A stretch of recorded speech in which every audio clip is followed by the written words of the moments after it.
আসলে তো আমরা নিষিদ্ধ কাউকে করতে চাই না, তবে নিষিদ্ধ করার পরে কাজ করে গেছেন এরকম খুব একটা ঘটে নাই।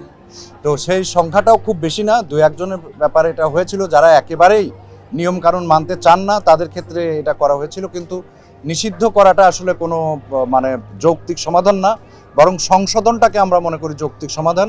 যে কিছু নিয়ম তো থাকবেই, একটা শুটিং যদি হয় অনেক মানুষ যেখানে সম্পৃক্ত, সেখানে কিছু নিয়ম শৃঙ্খলার মধ্য দিয়ে শুটিং অনুষ্ঠিত হতে হয়। সেখানে প্রডিউসারের অর্থলগ্ন থাকে, সেখানে অনেকগুলো মানুষের পেশার মানে তাদের উপার্জনের জায়গা থাকে। সেখানে একজন দুইজন মানুষের জন্য যদি সেই শুটিংটা হ্যাম্পার হয়, তাহলে সবাই ক্ষতিগ্রস্ত হয়। সেজন্য আমরা চাই যে যাতে করে যেই নিয়মটা সবাই মিলে তৈরি করা হবে, সেই নিয়মটা সবাই যদি অনুসরণ করেন, তাহলে কাউকে নিষিদ্ধ করার কোনো প্রয়োজনীয়তা আছে বলে আমি মনে করি না। নাটক, সিনেমা যেটাই হোক, সেখানে আসলে কিন্তু পরিচালকই সেখানকার নেতৃত্ব দিয়ে থাকেন। এখানে শিল্পীরা একটা অংশ মাত্র, এখানে ক্যামেরা পার্সন থাকেন, মেকআপ আর্টিস্টরা থাকেন, লাইটের মানুষ থাকেন, হাউজের মানুষ থাকেন, সেট প্রপস, প্রায় 13-14টা পেশার মানুষ কাজ করেন অভিনয় শিল্পের সাথে। সেখানে প্রধান নেতৃত্বই দেন নির্মাতারা, ডিরেক্টররা। তো এবার যে কমিটিটা হয়েছে এবং এখানে অনেক উদ্যমী, অনেক সংগঠক এবার বিজয়ী হয়ে এসেছেন।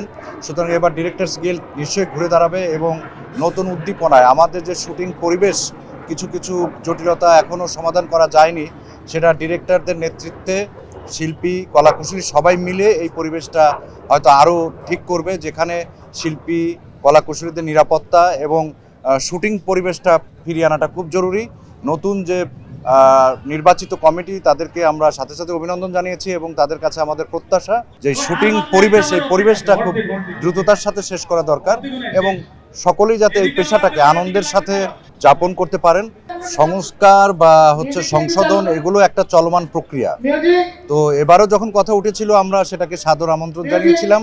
সেখানে কিছু সুপারিশ এসেছে, সেগুলো নির্বাচনের পরে যে কমিটি আসবেন সেগুলোকে গঠনতন্ত্রে সংযুক্ত করবেন এবং গঠনতন্ত্র সমাজ কল্যাণ মন্ত্রণালয় থেকে, যেহেতু আমাদের অনুমোদিত সংগঠন, সেখান থেকে অনুমোদিত হওয়ার পরে সেই গঠনতন্ত্র অনুযায়ী সংগঠন পরিচালিত হবে। ইতিমধ্যেই আমরা সাধারণ সভা শেষ করেছি, সাধারণ সভায় আমরা নির্বাচন কমিশন গঠন করে দিয়েছি।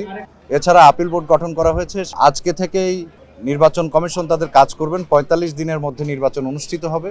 যদি কেউ রেমুনারেশন না পান, তার সম্মানী না পান, সেটা আমাদের কাছে লিখিত অভিযোগ দিলে আমরা ইতিমধ্যে শতাধিক শিল্পীর সম্মানী আমরা আলোচনা করে সেটা সংগ্রহ করে তাদেরকে দেওয়ার ব্যবস্থা করেছি।